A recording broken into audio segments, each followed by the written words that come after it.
In this video, I'll guide you through how to navigate ClickUp, focusing on the main areas you'll use every day so you can move around the platform with confidence and speed. Let's start with the global navigation, which is the vertical sidebar on the far left of your screen. Think of this as your anchor point in ClickUp. No matter where you are or what you're working on, this bar stays in place, giving you quick access to the core parts of your workspace. Along this left-hand side, you'll see options like Home, Inbox, Chat, and your different hubs, which include docs, whiteboards, and dashboards. You'll use these sections often, so it's worth getting familiar with what each one is for. Home is your central jumping off point. When you click Home, you're not just opening a page, you're actually opening a second, more dynamic sidebar that appears to the right of the global navigation. We'll come back to that in a moment. Inbox is where you keep track of notifications and items that need your attention, such as comments, mentions, or task updates. Whenever something in your workspace requires you to review or respond, it appears here, helping you stay on top of your work without getting overwhelmed. Chat is where ongoing conversations live. Depending on how your workspace is set up, this might include team chats, project-specific chats, or other communication channels, all accessible directly from your global navigation, so you don't have to leave ClickUp to talk with your team. You'll also see hubs, docs, whiteboards, and dashboards. Docs is where you'll find and create documents such as meeting notes, project briefs, and internal documentation.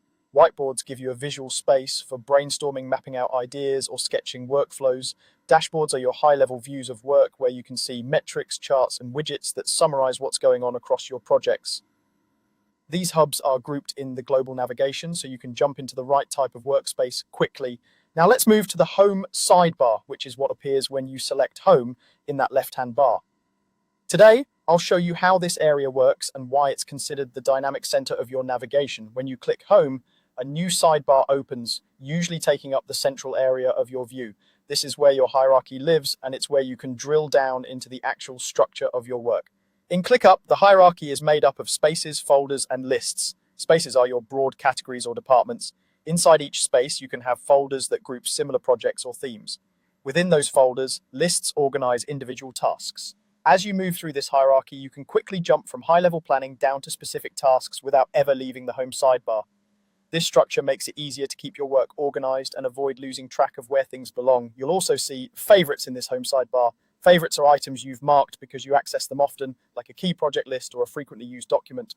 Using favorites is a helpful way to cut down on clicks and get to your most important work immediately. Finally, there are your pinned items. Pinning is similar to favoriting, but it's often used for things you want to keep visible and top of mind, such as a critical project or a daily task list. By using pinned items, you create a personal control center inside the Home sidebar. By combining the global navigation as your steady anchor and the Home sidebar as your dynamic center, you can move through ClickUp efficiently, always knowing where to go to find your work, your conversations, and your most important information.